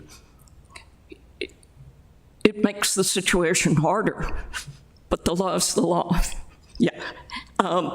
The Exhibit 3, Mr. Sullivan has taken you through 1. I just talked about 2. 3, the Exhibit 3 really troubles us. Under 1711-820, all fines must be paid in full before the order will be lifted and any work can continue. Each day, you know, this violation is a separate offense. Then, if you go to 2136-010, you will see that if a developer or owner violates a stop work order or corrective measures, the Director of Planning and Zoning may initiate action to revoke a permit as follows, and that goes through notice. Okay, we know if you look on the first page over on the left, there's the stop work order, there's the violation. Violated. Didn't have to pay, I shouldn't say didn't have to pay. We know from the city attorney there is no record that the applicant paid the fines. What is all this leading us to? It's kind of a sorry, sad situation, but we're residents. You know, I love paying my taxes. I do. I do. Government is important, and I appreciate so much the work that the hardworking, understaffed Department of Planning and Zoning does. But the law's the law, and we're sitting here thinking, wait a minute, you know, it submits an erroneous survey, stop work order is lifted, doesn't have to pay fines. Mr. Sullivan will tell you he watched all the trades come in and start, putting in plumbing, and this was a couple of weeks ago. Mr. Sullivan's point about there's real harm to the residents because the permits go unless we can get the attention of the quasi-judicial boards to help us out here. So what is our ask? We would ask that I know the Building Board of Appeals can stand in the shoes of the director or, you know, order the director. We feel that the stop work order, at a minimum, has to be reimposed. And we believe there is more than adequate information that the permit should be revoked. We should go back to square one. The citizens have a right to have, to the point that it's not before you, the ridge height that is a Title 21 thing, and there is an error, but just confining it to your jurisdiction, the foundation's too tall. So we submit our case, and thank you for your patience. Thank you so much. Any questions for the applicant? Oh, what was?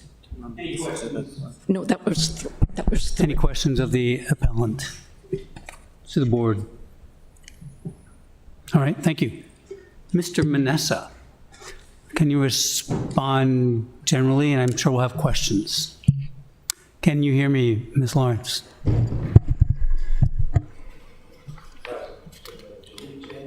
Can you hear me? Yeah, I can hear you fine. All right. I'm going to, John Manassa, Chief of Code Enforcement, Planning and Zoning. I'm going to bring what is the wall check survey that we received up to the board so you can receive a copy of it. Give one to them. Do you have enough to share one?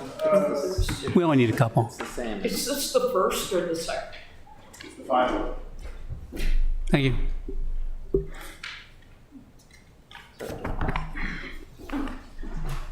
Got this, we have it.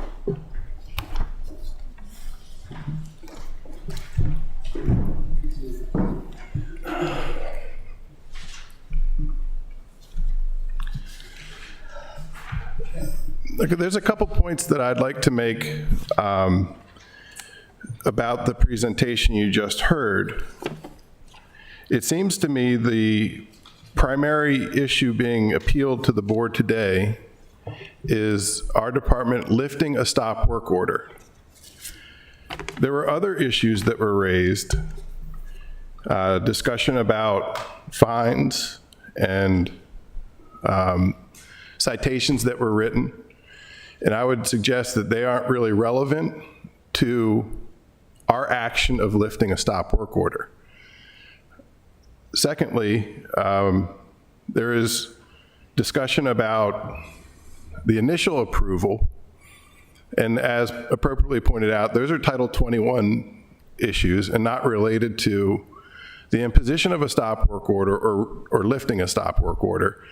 So a lot of what you've heard is sort of outside the scope of our board here today. And primarily, the issue before you and that I'd like to respond to is our cause to issue a stop work order on this project. We did receive complaints from the community, and I don't have the exact date of the first phone call, but in early June, June 3rd, we contacted the contractor and owner and required a wall check survey to be submitted. At that time, as stated, I think the foundation was installed, but that was about it. In June 20th, or on June 20th, we received a request for the approved plans by the community. The community was, go ahead. What's a wall check survey? Okay, a wall check survey is essentially a location survey that adds the data of the height of the finished floor and the projected height of the structure overall. All right, thank you. So on June 20th, we requested the approved plans. The plans that were in Trackit as an attachment and visible to the public were a previous version. So we distributed the current plans that were revised some months before and also posted them on Trackit. On July 1st at 9:30 a.m., we posted a stop work order because at that time we had not yet received the wall check survey. Later in the afternoon at 1:15 p.m., we issued a citation because they were continuing construction and still had not provided a wall check survey. We did receive a survey on July 2nd. The survey on July 2nd was essentially a location survey. It outlined the location of the foundation, but did not include any information about the height of the structure. On July 3rd, we went back to the property and issued a second citation for failing to submit the wall check survey. On July 8th, we had correspondence with the actual surveyor and informed them that they were missing critical data, the height. On July 18th, we had additional back and forth with the surveyor, and we received a wall check survey that indicated the finished first floor was at 18.98 feet, which we took issue with because that was well outside what was submitted on the grading permit, which was supposed to be 16 3/4. So we discussed with the surveyor. The surveyor explained to us that it was a typo. The surveyor went back and I would say they corrected their survey and resubmitted it to us. So that's what I handed to you today. The survey handed to you shows the finished first floor being at 16.98 and the ridge height of being roughly 30.5. I don't have it in front of me. I actually gave away all my copies. Yeah, the ridge height of being 30.5 feet. Those documents, or the document we have before us, is a signed, stamped survey from a licensed surveyor. It's in good standing. At that point, we have the required inspection completed, and it's substantially correct according to the design drawings that were approved. At that point, we have no reason to maintain a stop work order. They've satisfied the condition of the stop work order. So at that point, on July 24th, the stop work order was lifted. It wasn't until August 1st that we received information from Mr. Sullivan that another survey had been done that disputed the first survey. It's not our practice to engage in warring surveyors or engineers. We have a valid document at our disposal and believe it.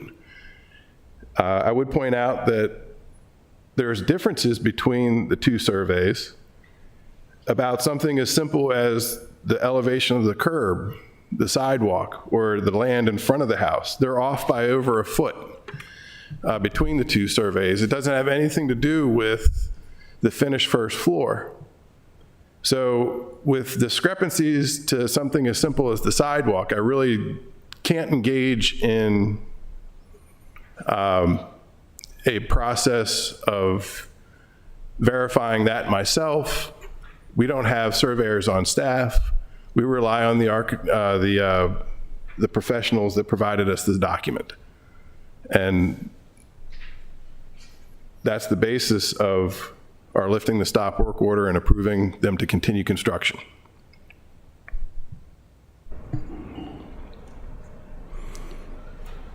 Thank you. Any questions from the board of Mr. Massa or the appellant?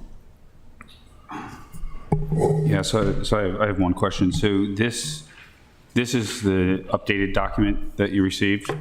Correct.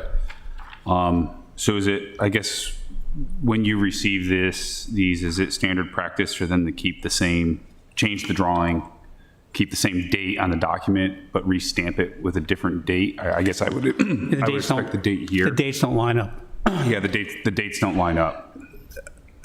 I don't scrutinize that particular data point, and my assumption is that at some point the surveyor went on site and collected data, and that's what they recorded as their date.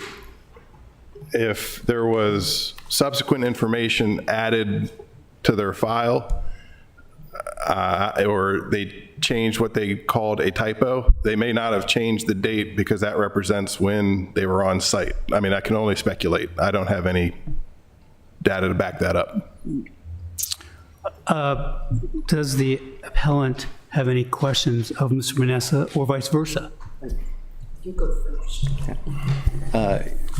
Yes, I'd like to know on either the grading plan or on the survey that we commissioned, where there are elevational shots in conflict with the Kings Point survey.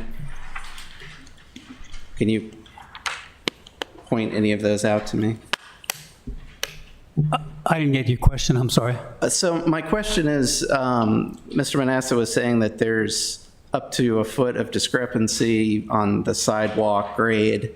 I don't see any spot shots on either the grading plan or the survey that we provided, so I don't know where that discrepancy comes from.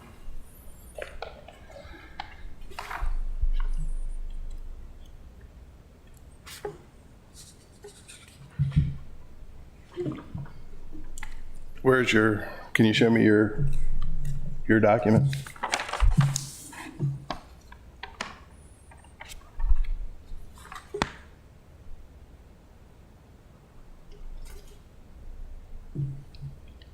I think on this one, it says 518 6th Street, and we're looking at page 2. It says ground elevation is 16.9.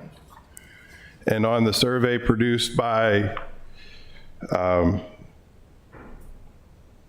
I guess, King Point Surveyors, it shows basically 15.71 as the ground elevation in the front. Right. All right, thank you. So there's over a foot difference between the two. That may be true, but if the surveyor followed the procedure which the city uses to measure height, it's from the lowest point of the front. It's a construction site. I mean, I'm not, yeah, it's going to be all over the place. The number that should stick in everyone's mind is the finished floor elevation, because that's, you can't pile 2 feet of dirt next to the house and say it's only a foot difference. Any more questions there? John? Jane, you want to say something? I have a couple of questions. Mr. Manassa, I think I heard you say that when was the first date you requested a wall height check? Roughly June 3rd. June 3rd. And when did you get the first survey that was missing the height? July 2nd. So a month went by where the framing in was happening, and the residents were trying their best to tell the city there was a problem with the foundation. But meanwhile, the applicant was able to frame in a 3-story house. Is that correct? You're alleging that there's a problem with the foundation height, which, according to the surveyor of record, is incorrect. So I don't know where your basis for fact in saying that the community was saying that there's a problem with the height based on no data. No, the community was saying there's a problem with the height based on some of the things Mr. Sullivan has said, that you could look at the original plans, and this is a block face in which, correct my language, this is a block face where the houses come off the ground very low. And this foundation is above the sidewalk, what, 3 feet, something? I can only... So I am asking you about the survey with no height, because if you look at Exhibit 2, your assistant, when I asked about the status of the wall, the stop work order, she said, and thank you for this information, they submitted one that didn't have the height. That's what I'm going on. So what I'm asking is, the city hears from the residents late May, early June. It's too high. We're not surveyors. Let me interrupt We're here, residents please. who've lived Jane. there. Oh, I'm sorry. Let me interrupt. This appeal is about stop work order. Yes, okay. So let's focus on that, please. Okay, so I would just say that the fact that building was allowed to go on for 4 weeks. Okay, stop work order. My next question, Mr. Manassa, is under 17, what did I say? Under 1711-820, all fines must be paid before the order will be lifted. So the city attorney has told us that, and he says for planning and zoning, that he can't find any records that, or he can't find, no arrest records exist saying the fines were paid. Is that correct? Ma'am, the 1711 is the floodplain code. So each different section of city code has its own rules. Okay. You're using language in the floodplain code to evaluate something that's not in the floodplain code. Okay, I'm an amateur with the code. Can you tell me in just general practice, what does the planning and zoning department do about fines? And were the fines paid in this case? I will tell you that the matter of the fines are an open question and have not been resolved. Okay, okay. They are immaterial to lifting a stop work order. For the for the violations. So the fines are, I think you're saying it's an open question as to whether they've been paid. No. No. No, the fines have not been paid. It's an open question about whether we are going to pursue those fines any further. Okay. Great, thank you. Okay. Just one last quick question. Could you tell me how many total citations were issued for the project? There were 2 citations issued.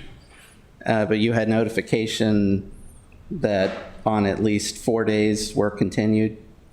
There's nothing in the code that requires us to issue daily citations. I would beg to differ on that.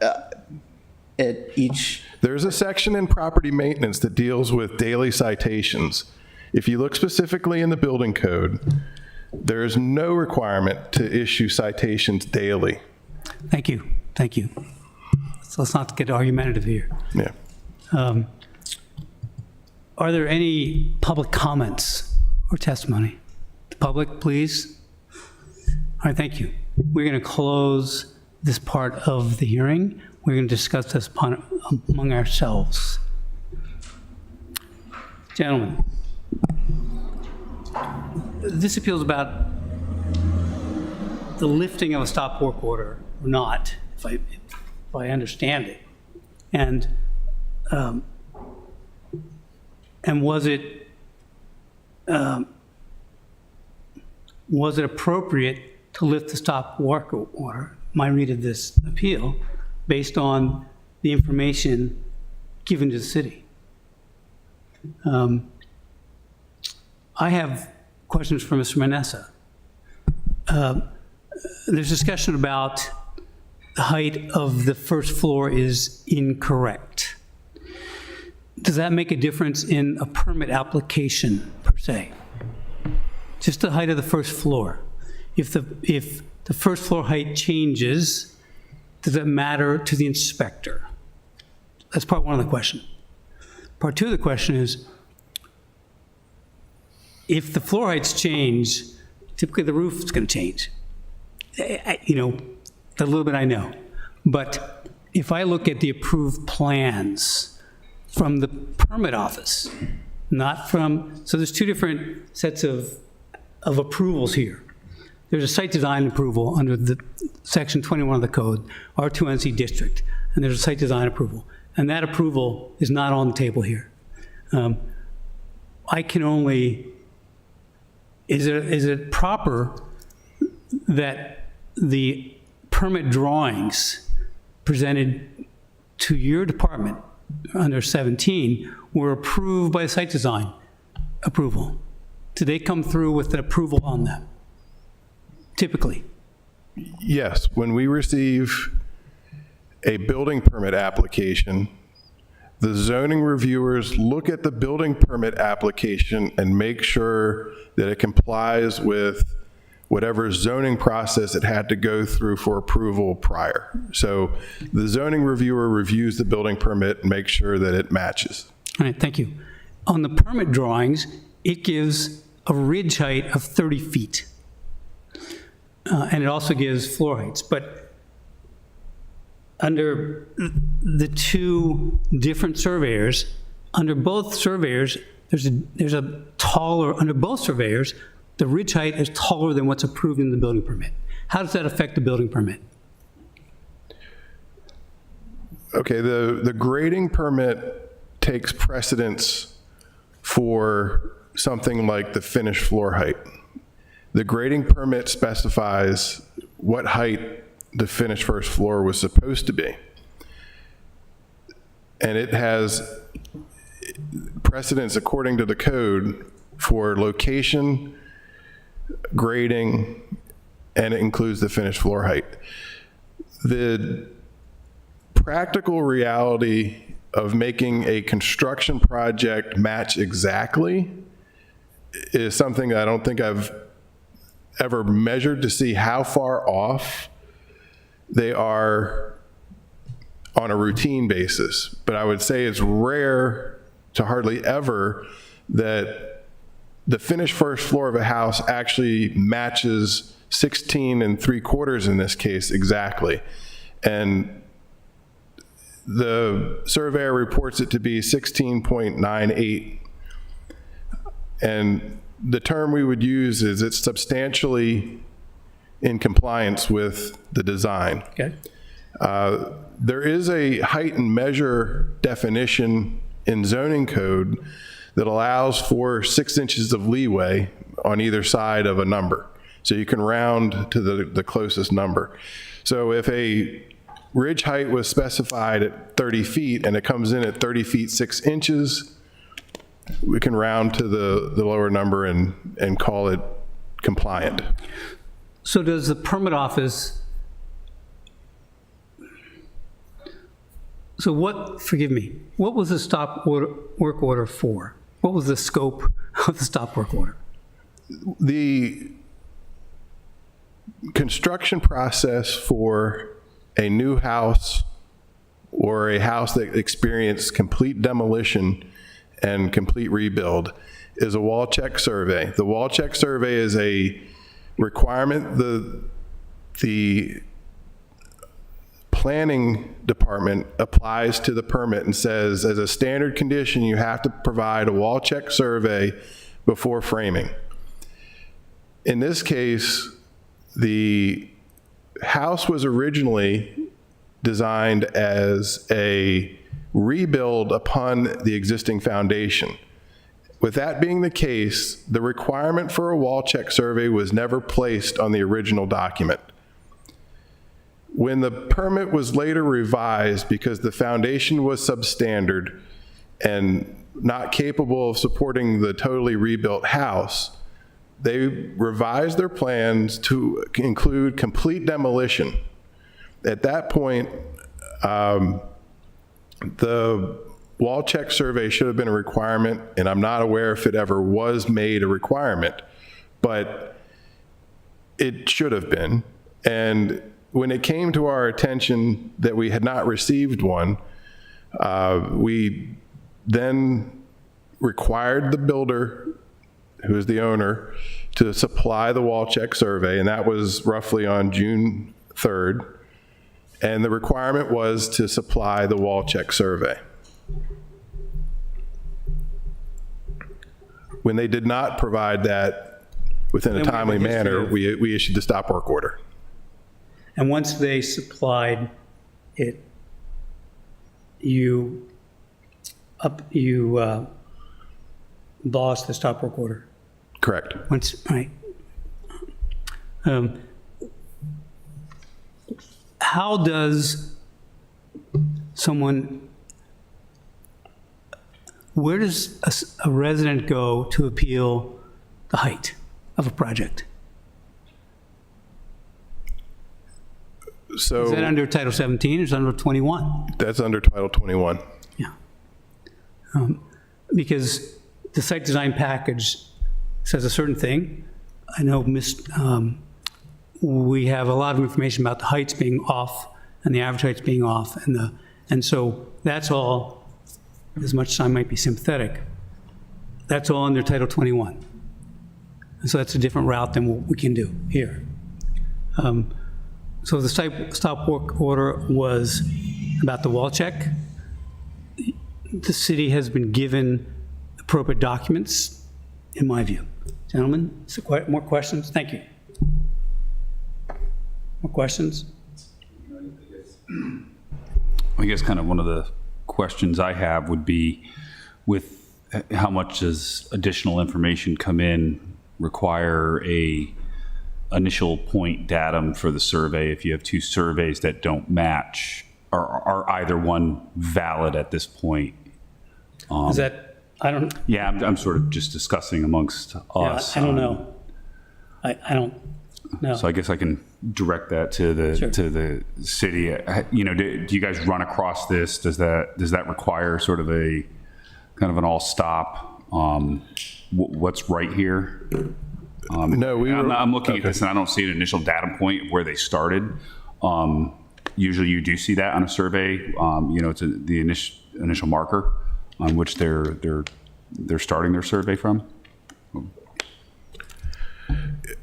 I would say that when a survey comes in, whether it be a location survey or a wall check survey, it's usually a Title 21 requirement. And in fact, the zoning, the planners are the ones that review this document and verify that it's adequate for the purpose. So it's a little outside my scope to evaluate it, but from our perspective, it was like battling engineers, surveyors that are disagreeing with each other is an untenable position for us to be in, because we don't have the technical expertise to verify either one. And so the surveyor of record has completed a document and given it to us, and we found it satisfactory. And case closed, in my point of view, at that. If the public or somebody else wants to dispute that, I'm not exactly sure I know of the route that has to go. A follow-up question, if you will. Permit documents say 30 feet of height. The neighbor has said, wait a minute, they're at 35, or they're 31.5. Isn't that under Title 17? It's a construction question about height.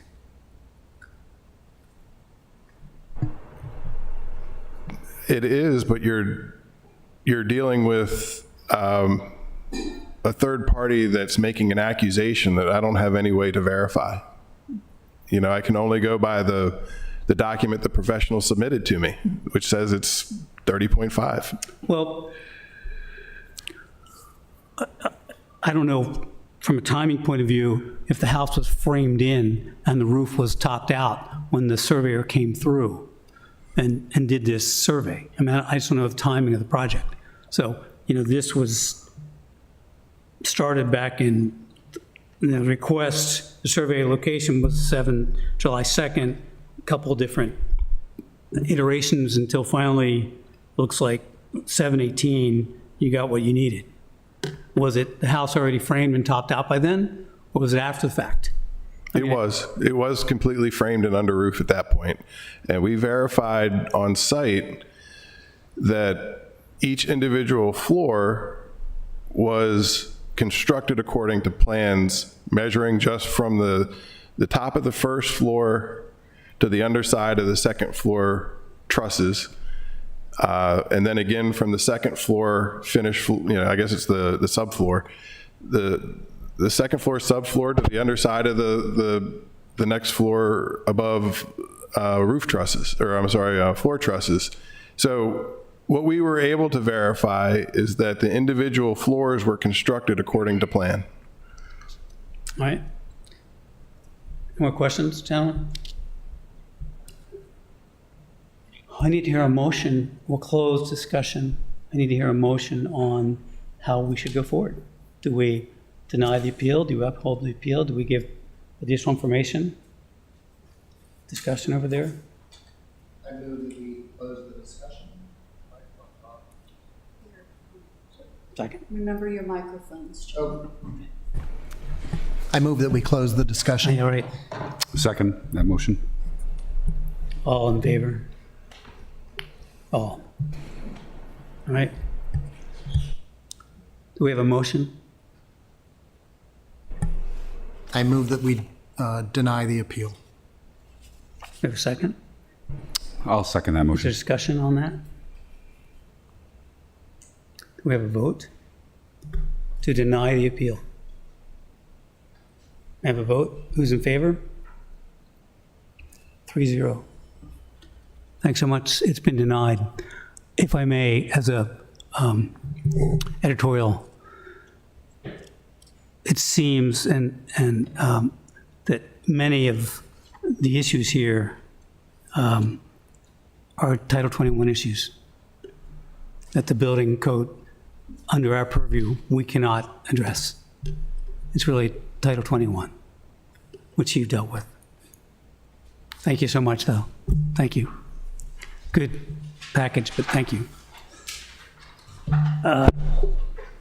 There are no more cases in front of us. Do we have any discussion of, do I need a motion to close the hearing? Yes, I'll propose a motion to close the hearing. Do I hear a second? I second. I have a vote on that. That was for the motion. Let's close the hearing. Thank you so much. Thank you. Thank you all.